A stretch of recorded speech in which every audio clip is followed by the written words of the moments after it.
Good morning. Appreciate those of us who are here this morning. And if you are here and you could take a Bible, please open to 1 Samuel chapter 25. 1 Samuel chapter 25. As you think about life, one of the most difficult components of it is dealing with people. And not just dealing with some people, not just dealing with close people, but dealing with difficult people. And in 1 Samuel chapter 25, you see a woman named Abigail. And it's very often that when people look at the Bible today, and I've had this said to me in a Bible study even, and certainly you hear about it a lot, the Bible writers were misogynistic, right? They were anti-women. They were anti-certainly feminist movement. And yet in 1 Samuel chapter 25, you have three main characters. One is named Nabal, one is Nabal's wife named Abigail, and one is David, who is not quite yet anointed king of Judah or Israel, but certainly is a man after God's own heart and someone we come to know very well. But in 1 Samuel chapter 25, David is not the hero of the story. And Nabal is not the hero of the story. Abigail is, as she deals with the two of them, Nabal on the one hand and David on the other. When life puts you in a hard place, or as our vernacular likes to say, when life puts you between a rock and a hard place, how should we react? How should we respond? In 1 Samuel chapter 25, let's note Abigail's example. Pick up the reading with me in the second part of verse 1. Then David rose and went down to the wilderness of Paran, and there was a man in Maon whose business was in Carmel. The man was very rich. He had 3,000 sheep and 1,000 goats. He was shearing his sheep in Carmel. Now the name of the man was Nabal, and the name of his wife Abigail. The woman was discerning and beautiful, but the man was harsh and badly behaved. He was a Calebite. David heard in the wilderness that Nabal was shearing his sheep. So David sent 10 young men. And David said to the young men, "Go up to Carmel and go to Nabal and greet him in my name. And thus you shall greet him, peace be to you, and peace be to your house, and peace be to all that you have. I hear that you have shearers. Now your shepherds have been with us, and we did them no harm. And they missed nothing all the time they were in Carmel.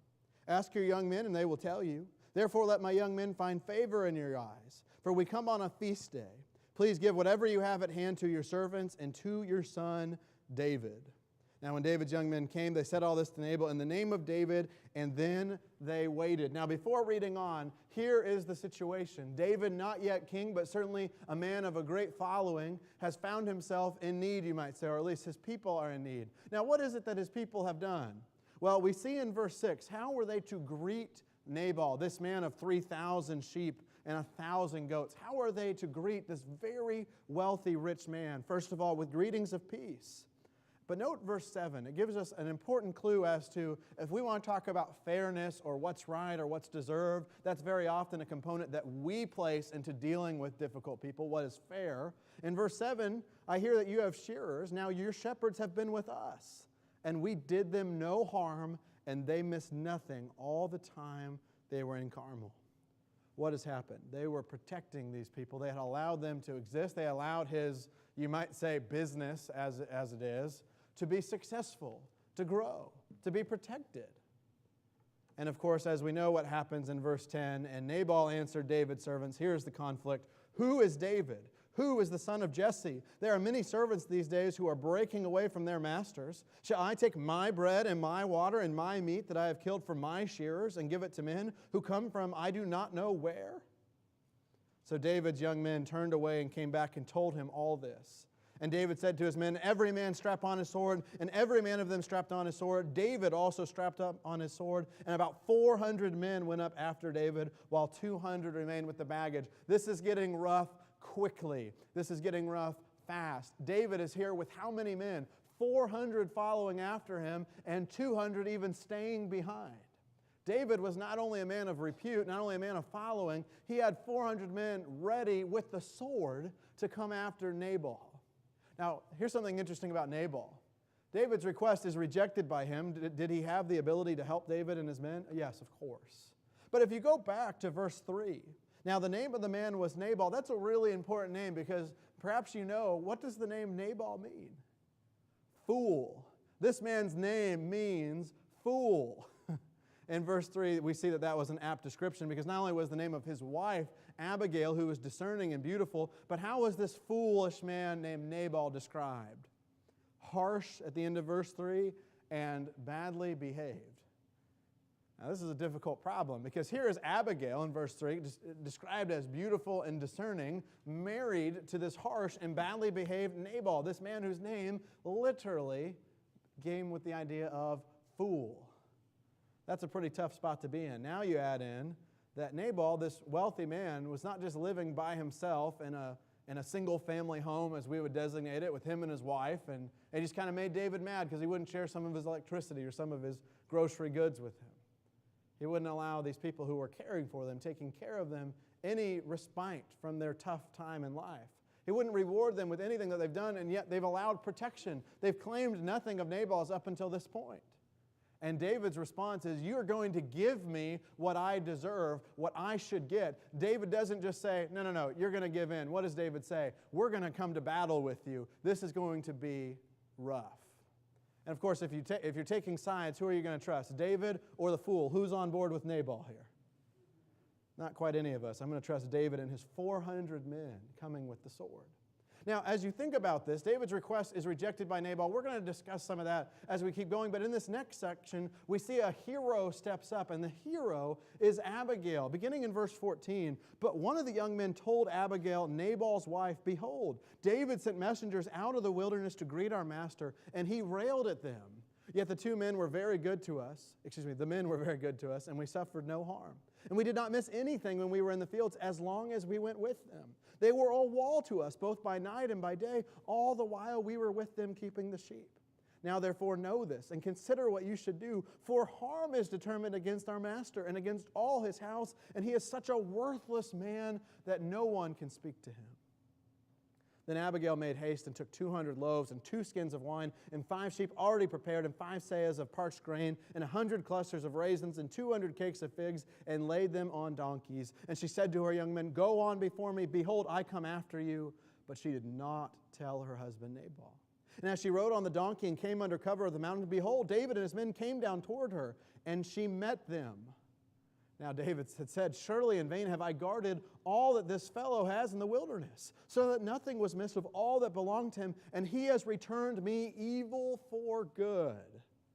God, do so to the enemies of David, and more also, if by morning I leave so much as one male of all who belong to him. David said, this man has it coming, I will deliver it to him, and not one male will be standing, because he repaid what? He repaid my good with evil. This man, Nabal, deserves this. That was David's line of reasoning. But as you think about this, I think it's interesting to go back to verse 14. If you think about Abigail's example, and that's really what I want to primarily trace. We're going to see some applications from Nabal, David, and Abigail at the end of the lesson this morning. But as we go through the story, note the many virtuous traits of Abigail. First of all, one we may have read over in verse 14. Note, in response to David being rejected, note what happens. Abigail has built up trust with those around her. In verse 14, one of the young men told Abigail, Nabal's wife, behold, David sent messengers out of the wilderness to greet our master, and he railed at them. How do you think they found her? Why do you think that one of David's men came to Abigail? Now, certainly she was the wife of Nabal. But consider that she had a trust here. In verse 15, the man continues, the men were good to us. We suffered no harm. And we did not miss anything when we were in the fields as long as we went with them. They were a wall to us both by night and by day, all the while we were with them keeping the sheep. Now therefore know this and consider what you should do. For harm is determined against our master and against all his house, and he is such a worthless man that no one cannot speak to him. Here's one of the young men, one of the servants of the house, one of the men, you might say, who trusted Abigail and doesn't just say, hey, this really bad thing's happened. Note verse 17. Know this and do what? Consider what you should do. We don't often think of Hebrew wives outside of those in the particular spotlight, like Sarah and Rebecca and the like that have to do in the book of Genesis, as really taking charge, taking ownership here. And yet, what are the servants? What do they say? They come to her and say, you consider this information and consider what you should do. I think that's a powerful example to show that Abigail is not only a person of virtuous character, not only beautiful and discerning, but she was noticed by those around her and trusted to make this right, to make this good. But consider then as she takes action in verse 18, note the next description. Then Abigail made haste. And yes, she took all these goodies with her, you might say. But note, Abigail acts on the problem. She doesn't just complain. She doesn't sit back and say, you know what, my husband is such a fool. He's aptly named. He's harsh. He's badly behaved. He doesn't do me any good. What does she do? She makes haste and brings with her that which she's going to present to David and his men. That's taking action. That's actually fixing a problem. You know, it's very common for us in our society is to complain about a problem, to consider that, you know, someone else should be able to kind of empathize with me and know that this is tough, this is not right. And yet Abigail says, you know what, I'm going to fix this problem. I'm going to go out on behalf of who? On behalf of, yes, Nabal and his household, including the servants therein. And as you keep going, you see, as she says to her young men in verse 19 to go on before her, she rode out, and who did she meet? She met with David, the leader of these men. Abigail went straight to David. And this is where the idea of the gender roles in the Old Testament really come into play as you think about what this could possibly mean. What type of standing did David have, even at this point in time in the biblical narrative, versus Abigail, this wife of Nabal, this rich man, who had rejected David's request? Consider her words in verse 23 as she humbly presents herself before David, carefully reasoning with him about what was about to happen. In verse 23, when Abigail saw David, she hurried and got down from the donkey and fell before David on her face and bowed to the ground. She fell at his feet and said, "On me alone, my Lord, be the guilt. Please let your servant speak in your ears and hear the words of your servant. Let not my Lord regard this worthless fellow Nabal, for as his name is, so is he. Nabal is his name, and folly is with him. But I, your servant, did not see the young men of my Lord whom you sent. Now then, my Lord, as the Lord lives and as your soul lives, because the Lord has restrained you from blood guilt and from saving with your own hand, now then let your enemies and those who seek to do evil be to my Lord as Nabal. And now let this present that your servant has brought to my Lord be given to the young men who follow my Lord. Please forgive the trespass of your servant. For the Lord will certainly make my Lord a sure house, because my Lord is fighting the battles of the Lord, and evil shall not be found in you as long as you live. If men rise up to pursue you and to seek your life, the life of my Lord shall be bound in the bundle of the living in the care of the Lord your God. And the lives of your enemies he shall sling out as from the hollow of a sling. And when the Lord has done to my Lord according to all the good that he has spoken concerning you, and has appointed you prince over Israel, my Lord shall have no cause of grief or pangs of conscience for having shed blood without cause, or for my Lord working salvation himself. And when the Lord has dwelt well with my Lord, then remember your servant." This is a pretty powerful section. And I think it's obvious that Abigail would approach David at this point with humility. I think that's pretty obvious. We get that picture. Even if someone has mistreated us, if someone's in a higher position, when we're going to come to them, how do we generally approach? Very carefully, right? When we're in that type of difficult situation with somebody who has a higher position than us or has more authority, we're very careful with how we come across. And if you note that, you see that right away from Abigail. What does she do as soon as she sees David? She hurried and got down from the donkey and fell before David on her face and bowed to the ground. Now, before we go any further, let's consider for one moment, who is at fault in this story? Who is reacting to this situation well? Was Nabal? No. Nabal should have been willing to help David, who was providing protection for the very wealth that he had that David was asking him to share with, just a piece or just a portion. Was David responding well? Well, this man's not going to give me what I want, so I'm going to bring me and my 400 men, we're going to bring the sword, and we're going to knock out until not one male is standing in this whole household. Well, no, that's not quite exactly the beautiful picture that God would want for his servant, really, either. Now, Abigail is, and yet note what Abigail says of anyone in this whole circumstance in verse 24. It is Abigail that falls down at David's feet in verse 24 and says, "On me alone, my Lord, be the guilt." Verse 25, perhaps more miraculously, "Let not my Lord regard this worthless fellow Nabal, for as his name is, so is he. Nabal is his name, and folly is with him." Let not my Lord regard this worthless fellow Nabal. Now, I can't really defend her calling him worthless And the idea of pointing out his name is to mean fool, depending on which translation you're reading. It may literally say his name is fool and folly is with him. That's the idea of the name there. And I can't really defend that aspect of it. But note that Abigail says immediately, let the guilt be on who?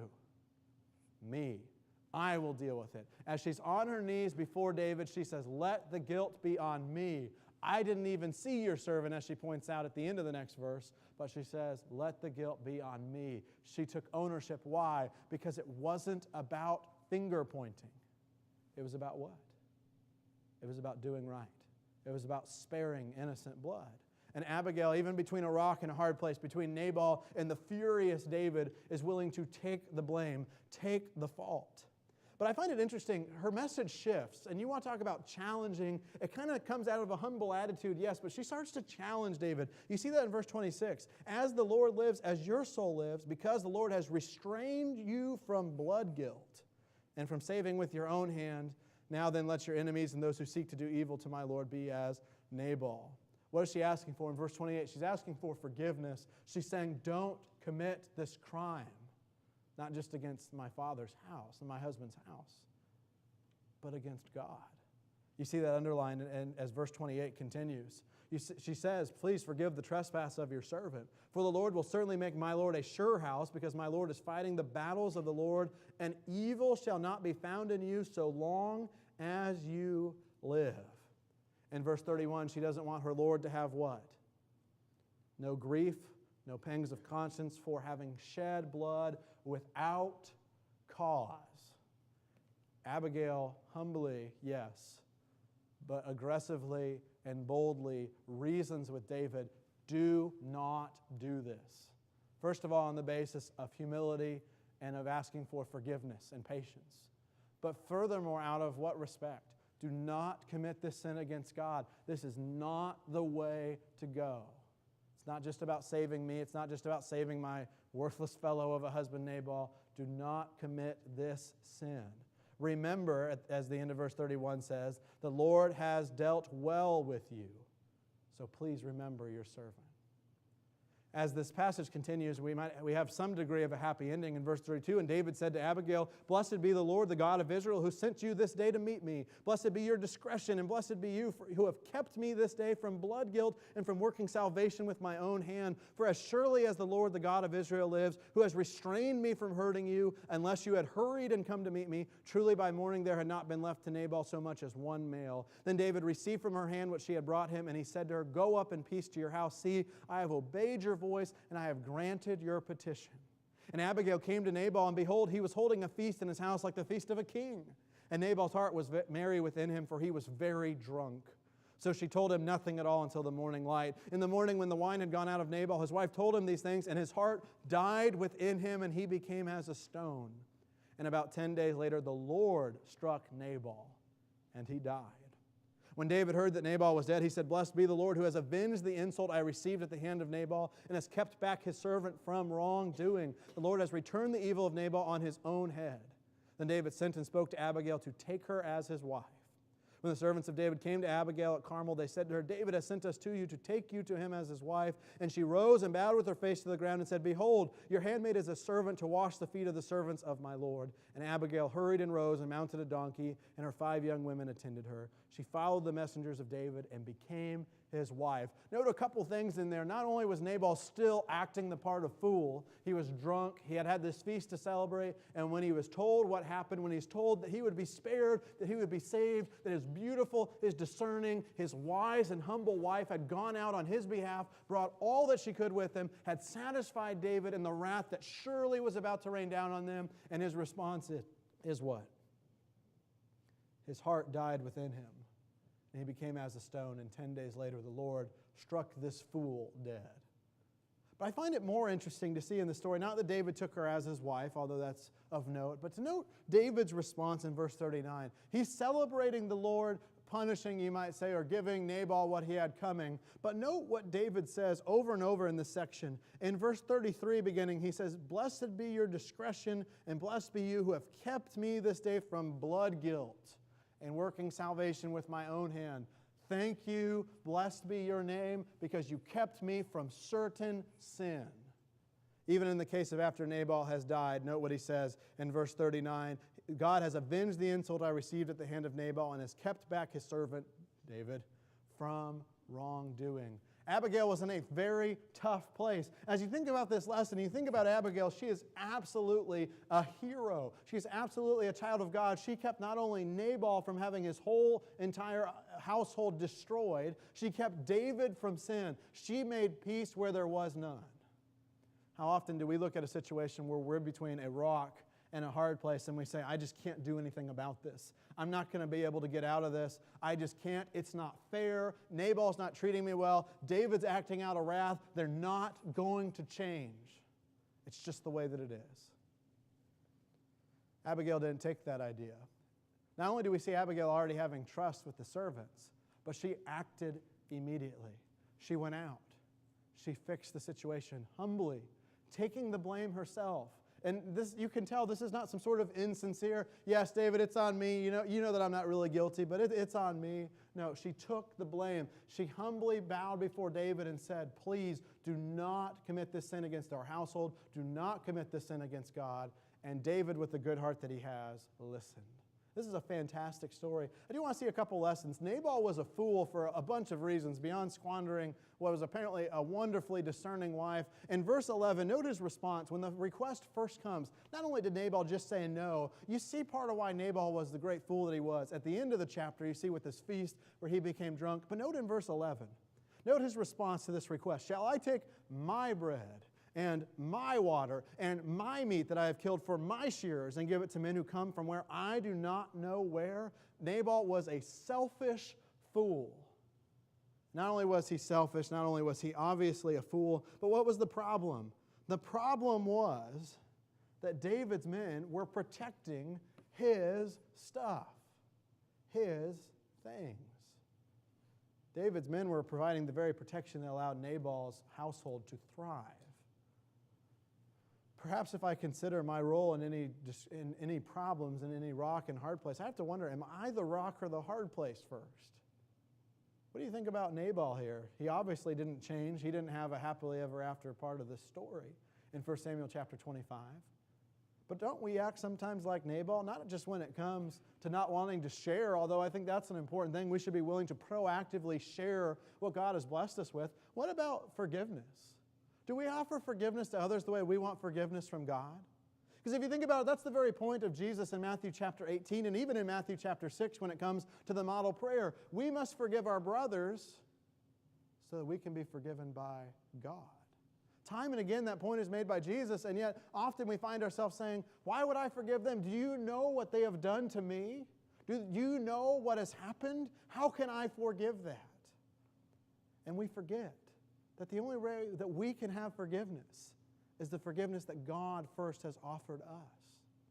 And we look just as foolish as Nabal when we reason that way, not only with our physical possessions, although that's an important strike to see how it looks when we withhold from those who are in need, but also when it comes to the important spiritual blessings that we want from God every single day. I do want to see something about David, though. In addition to acting rashly, and we could talk about not acting out of emotion, out of a loss of control, note with me these Proverbs. In Proverbs chapter 12, David took this counsel. He took this advice. That says a lot about David. In Proverbs chapter 12, turn with me there. In Proverbs chapter 12, you see we have a smaller group this morning. I can see who is and is not turning. So I ask you if you can, go ahead and turn with me in Proverbs chapter 12 and verse 1. These are some important principles. If we're going to deal with these tough situations, we need to be willing to heed the counsel of God. In Proverbs chapter 12 and verse 1, whoever loves discipline loves knowledge, but he who hates reproofs is, as the English Standard Version says, stupid. Now, this is a pretty interesting lesson. I've brought in Nabal, which means fool, and a proverb which says stupid. But as you think about David here, he could have easily rejected Abigail, said, it's too late. You certainly have no standing in my sight. I am going to work salvation with my own hand. I am going to go and strike down the household of Nabal. And yet, not only was he moved by Abigail's apology and humility, but what did David call out? That she had spared him from wrongdoing. And he knew that. Do you think that David, in his emotion, just stopped thinking about whether or not avenging this wrongdoing by Nabal was wrong? I don't really know. But the point is, it would have been wrong. It would have been blood guilt on his hands, on his soul. And when Abigail presented that to him, saying, trust in God, do not do this, David listened. In Proverbs chapter 19 and verse 20, consider in Proverbs chapter 19 and verse 20, listen to advice and accept instruction, that you may gain wisdom in the future. The easiest way to find yourself in a tough dilemma is to think you have the answers, you have the right. That's a big problem in America, isn't it? My rights say I can do this and that. This person violated my right. This person didn't act right. This person has it coming. If anyone had it coming in the story, it was who? Nabal.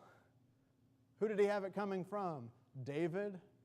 The way we would reason, we'd say, well, I don't see why David couldn't just go and knock him out. That's his fault for being a fool. And yet God doesn't deal in such petty affairs in that way. In fact, if you consider in Proverbs chapter 15 and verse 1, we think about Abigail's role. She did a few things I want to highlight before the lesson is concluded this morning. Proverbs chapter 15 and verse 1, she was able to dissolve the wrath. Not act on it, not choose the lesser of evils, but to choose the path of righteousness. In Proverbs 15 and verse 1, a soft answer turns away wrath, but a harsh word stirs up anger. Perhaps this is a piece of what Jesus intended in the Beatitudes when he said, blessed are the peacemakers.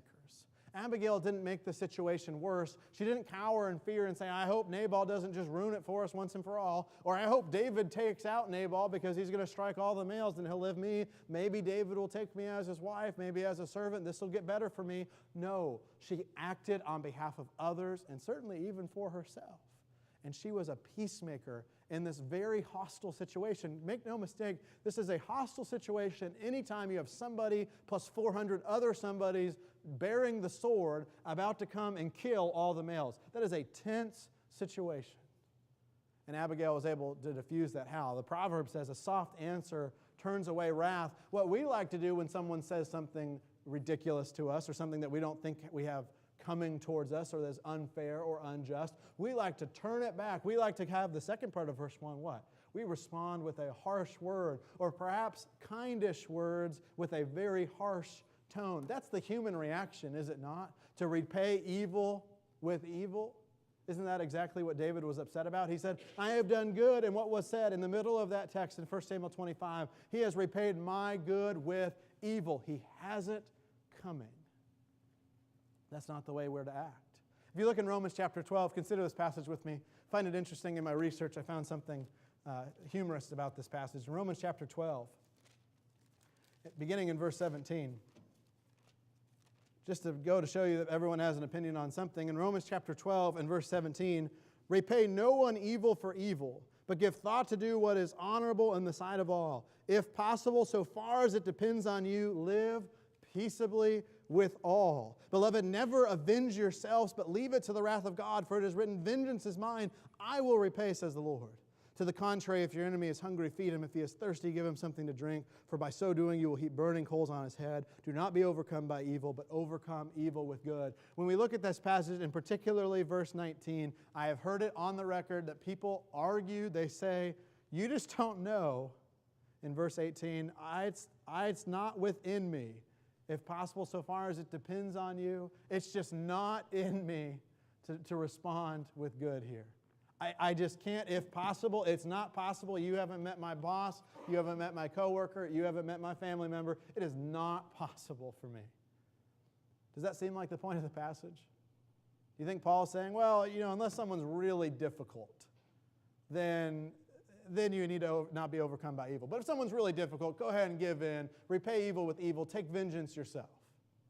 That's obviously not the pathway of God. Of course, in James chapter 4 and verse 6, Abigail's attitude played a huge role in this. God resists the arrogant, but lifts up the humble. When you consider the humility of Abigail as she presents this message of not repaying evil for evil, of telling David to knock it off and to spare her, to forgive her of the wrongdoing that she took on her own shoulders. She diffused the situation.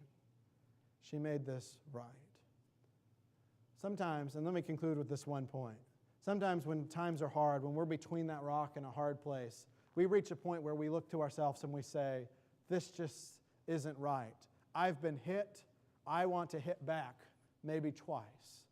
But God says, turn the other cheek.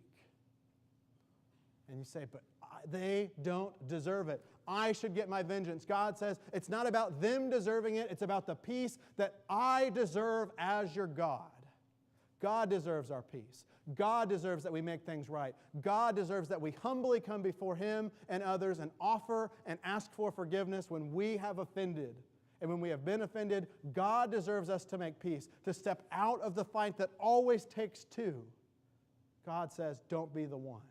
Don't be part of the fight. Don't be a victim. Be the solution. Abigail's a wonderful example. She did not delay. She acted out of humility. She took the blame. And most importantly, she focused on not trespassing against our great God. We need to follow Abigail's example of acting today, acting humbly, taking on the blame, not pushing it towards others, and most importantly, pleasing our great God. Will you go to God in prayer with me at this time?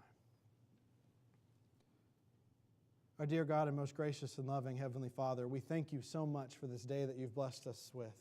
We're thankful for this opportunity to study your will, to examine the Old Testament text and to learn from it as we should apply it to our lives. We're thankful for Abigail's example of humility, of taking on ownership of blame.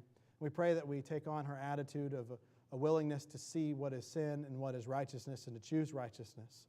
We pray that we emulate David's example of listening to instruction. We pray that we avoid Nabal's foolish reaction of being selfish and cowardly. Forgive us of all our wrongs. Help us to strive to be more like you, to be more forgiving, to be more merciful, to be more loving, as we want you to be forgiving, merciful, and loving towards us.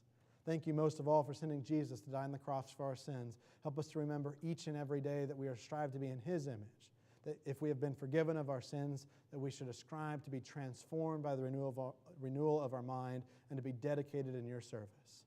Help us to be lights into the world. Help us to be pleasing in your sight. We ask all these things in the name of Jesus the Christ. Amen. We're now dismissed to our Bible classes.